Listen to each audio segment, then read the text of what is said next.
And let's begin with the latest updates that you need to know on the investigation into the Maharashtra extortion case. Former Maharashtra Home Minister Anil Deshmukh has been summoned twice by the Enforcement Directorate in this case. He hasn't turned up. Today, a third summon has been issued and questions loom on whether Desmukh will finally appear.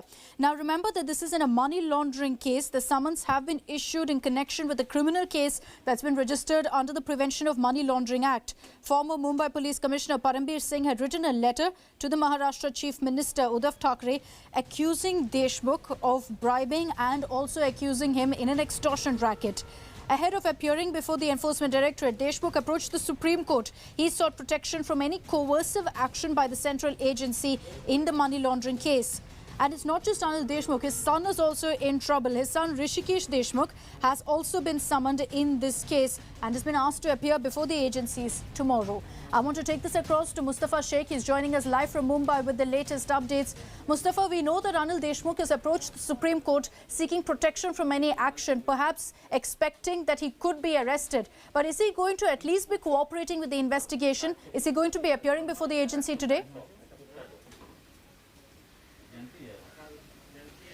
Well, Akshita, given that he has approached the Supreme Court against no coercive action, it's unlikely that he will be appearing today. The last two summons he had responded saying that due to COVID protocol, he is a 71-year-old person and hence he cannot appear before the Enforcement Directorate. But he has said that he is ready to give his statement and answer all the questions posed by the Enforcement Directorate. We'll have to wait and see what his official reply will be to ED's summons this morning. But at the same time, his son is also under probe, and simultaneously the assembly session of Maharashtra is starting and Anil Deshmukh is a sitting MLA. So these things are going to take a political turn in the coming 2 days. We'll have to see how the ED probe progresses, what happens in the Supreme Court hearing and what happened at Maharashtra Assembly. Back to you.